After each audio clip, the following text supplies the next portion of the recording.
شرور أنفسنا وسيئات أعمالنا من يهده الله فلا مضل له ومن يضلل فلن تجد له وليا مرشدا أشهد أن لا إله إلا الله إله الأولين والآخرين وأشهد أن محمدا عبده ورسوله صادق الوعد الأمين.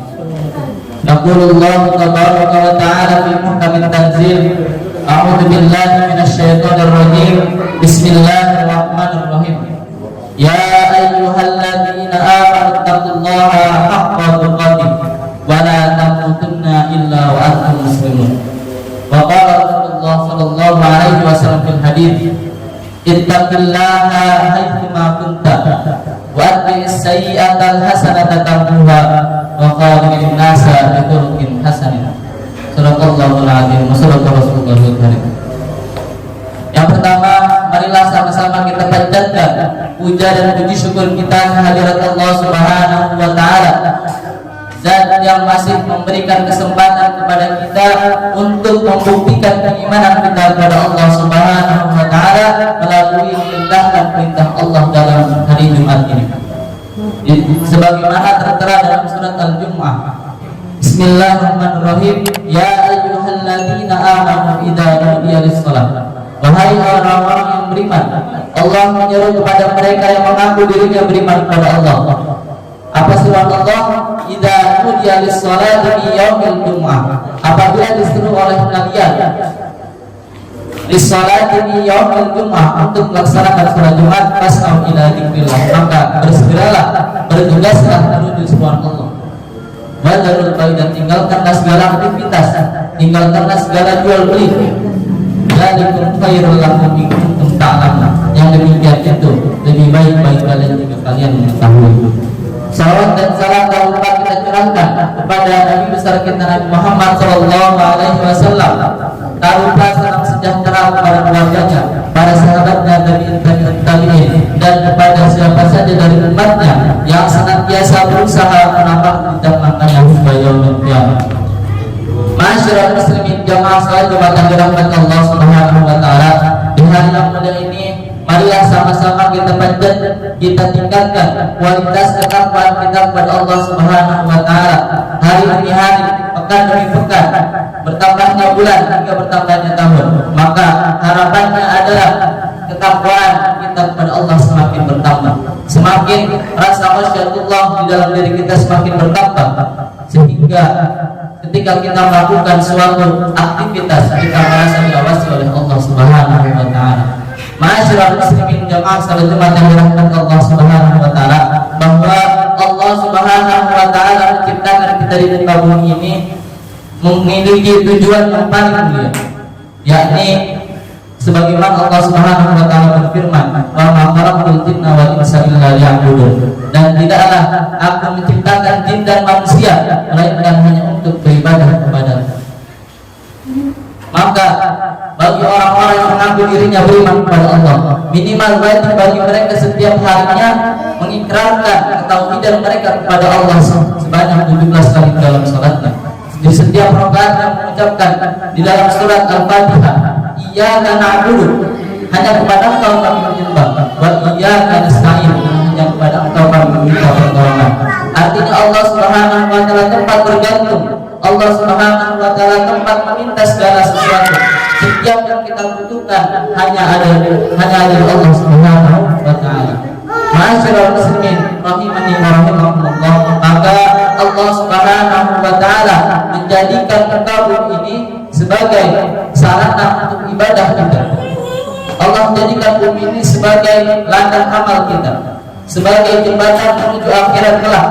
Maka bagaimana kehidupan kita sementara ini kita siapkan untuk menjemput kehidupan yang tribulan tahun, kehidupan yang tidak akan ada hentinya, kehidupan yang kekal.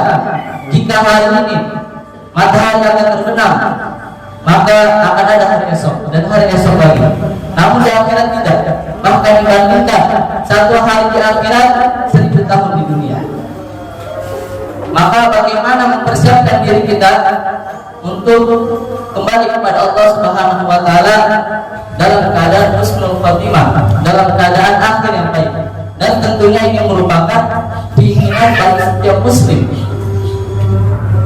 Ma'asyiral muslimin, jamaah salat Jumat yang dirahmati Allah Subhanahu wa taala, dan tentunya ketika seorang hamba beribadah kepada Allah, yang perlu dikhawatirkan apakah ibadah yang dilakukannya bernilai ibadah di sisi Allah atau hanya sekilas melakukan ibadah, sholat yang ratusan kali, ribuan kali, jutaan kali, namun tidak bernilai apa-apa di sisi Allah Subhanahu wa taala. Karena ada sesuatu yang menolak dari peribadahan tersebut. Maka yang perlu diperhatikan adalah bagaimana hati kita tulus ikhlas melaksanakan ibadah kepada Allah, dan bagaimana tata cara kita sesuai tuntunan Rasulullah sallallahu alaihi wasallam. Masyarakat muslimin, jamaah salat Jumat yang dirahmati Allah Subhanahu wa taala, banyak keutamaan dari mereka yang mentauhidkan Allah Subhanahu wa taala di akhir hidupnya. Ketika mereka kembali kepada Allah Subhanahu wa taala, tentunya Allah mengampuni segala kesalahan-kesalahan yang dimiliki. Sebagaimana di dalam hadis qudsi disebutkan, Allah Subhanahu wa taala berfirman, "Ya bani Adam, wahai anak cucu Adam, idza laqitani bi turabil ardil akhirah, jika sekiranya engkau datang kepadaku dengan penuh kesalahan, dengan kesalahan yang seberat bumi, bukan lagi seberat gunung, bukan lagi sebanyak puing di lautan, namun dijelaskan ardil khataya, kesalahan yang seberat bumi. Laqitani la tusyriku bihi syai'an, kemudian engkau menjumpaiku la tusyriku bihi syai'an, engkau tidak mensyirikkan dengan sesuatu apapun, la taituka bi turabil maghfirah, maka apabila menjumpaimu aku akan mendatangimu dengan penuh ampunan." Ma'asyiral muslimin, jamaah salat Jumat yang dirahmati Allah Subhanahu wa taala, maka syarat dari Allah akan mengampuni kesalahan-kesalahan kita di akhir hayat kita adalah bagaimana di akhir hidup kita bersih, murni dari kesyirikan kepada Allah Subhanahu wa taala. Tentunya Allah Subhanahu wa taala pula memiliki hak terhadap hambanya. Suatu ketika Rasulullah sallallahu alaihi wasallam tengah berboncengan dengan Mu'adz bin Jabal. Rasulullah bertanya kepada Mu'adz, "Ya Mu'adz, atadri ma haqqullah 'ala ibad?" Apakah kamu mengetahui apa hak Allah terhadap hambanya? Maka Mu'adz pun menjawab, "Allah wa rasuluhu a'lam." Allah dan Rasulnya lebih mengetahui. Maka jawab Rasulullah sallallahu alaihi wasallam, "Haqqullah 'ala ibad an ta'buduhu wa la yusyriku." Hendaklah kau beribadah kepadanya tanpa mensyirikkan. Artinya hak Allah terhadap hambanya yang harus dilakukan oleh seorang hamba terhadap seorang al-khaliq, yakni berserah diri dan tunduk terhadap perintah Allah Subhanahu wa taala. Kemudian wa haqqul ibadi Allah, dan hak hamba terhadap Allah. Apa yang Allah harus lakukan terhadap hambanya? Maka Rasulullah SAW menjawab, "Allah yu'adzibahu man la yusyriku." Bahwa Allah Subhanahu wa taala tidak akan mengadab seorang hamba Allah yusyriku jika ia tidak mensyirikkan Allah Subhanahu wa taala. Ma'asyiral muslimin, jamaah salat Jumat yang dirahmati Allah Subhanahu wa taala, maka diperhatikanlah setiap aktivitas yang kita lakukan, setiap ibadah yang kita tunaikan. Jangan sampai di dalam diri kita terdapat kesyirikan sedikit pun, baik itu syirik kecil maupun syirik besar. Karena dosa syirik tidak akan diampuni oleh Allah Subhanahu wa taala sampai seorang hamba tersebut meminta ampun kepada Allah dan bertobat dengan taubat dan nasuha. Sebagaimana firman-Nya, "Innallaha la yaghfiru dzunuba ay yushraka bihi wa yaghfiru dzunuba dzalika liman yasha min duni dzalika liman yasha." Bahwa Allah tidak akan mengampuni dosa syirik dan Allah akan mengampuni dosa selain syirik. Ma'asyiral muslimin, jamaah salat Jumat yang dirahmati Allah Subhanahu wa taala, maka marilah sama-sama kita tandaskan, kita sukseskan daripada tujuan yang mulia ini, yakni beribadah kepada Allah Subhanahu wa taala. Karena ketika seorang hamba telah sukses menjalankan misi yang Allah berikan terhadap hambanya, apa ganjaran yang Allah berikan? Apa janji yang Allah berikan kepada mereka yang selesai dalam menjalankan misinya? Disebutkan bahwa Allah berfirman, innal ladzina amanu wa lam yalbisu imanahum bidzulmin. Sesungguhnya orang-orang yang beriman wa lam yalbisu imanahum bidzulmin, dan mereka tidak mencampur adukan keimanan mereka dengan kezaliman, dengan kesyirikan. Ulaika lahumul amn, bahwa bagi mereka adalah keamanan.